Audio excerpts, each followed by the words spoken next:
Hey everyone, welcome back to Civil Score. So today we are talking about a volcano that has just made news, Mount Semeru in Indonesia. And trust me, this is exactly the kind of topic UPSC picks up. So pay attention, this one is important. Now first, what happened? Semeru erupted multiple times recently and shot thick columns of ash more than 1,100 meters above its own summit. That is why it is in the news right now. So let me tell you about this volcano. Where is it? East Java, Indonesia. How tall is it? 3,676 meters. That is 12,060 feet. And here is the fact you must write down. It is the highest peak on Java Island. It is also called Mahameru, and it is one of the most active volcanoes in all of Indonesia. How active? It has erupted numerous times in the last 200 years alone. So this is not a one-time thing. This volcano erupts regularly. Now I know some of you are wondering, why is this volcano so active? Great question.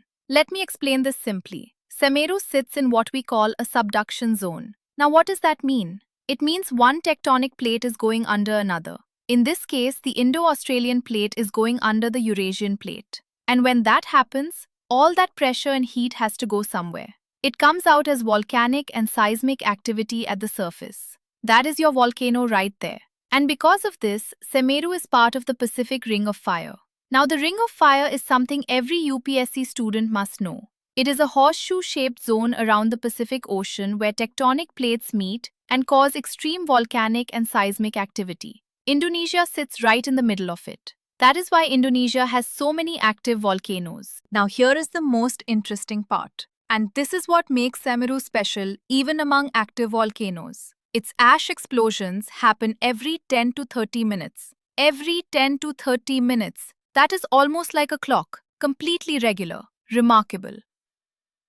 Now structurally, Semeru lies at the southern end of a volcanic massif that extends northward all the way to the Tengger caldera. And at the summit, the craters actually shift direction from northwest to southeast, which makes its topography quite complex. So your revision points are East Java, highest peak on Java at 3,676 meters, also called Mahameru, subduction zone where Indo-Australian meets Eurasian plate, part of the Ring of Fire, ash explosions every 10 to 30 minutes, and connected northward to the Tengger caldera. All of that in under 3 minutes. That is your Mount Semeru done. See you in the next one.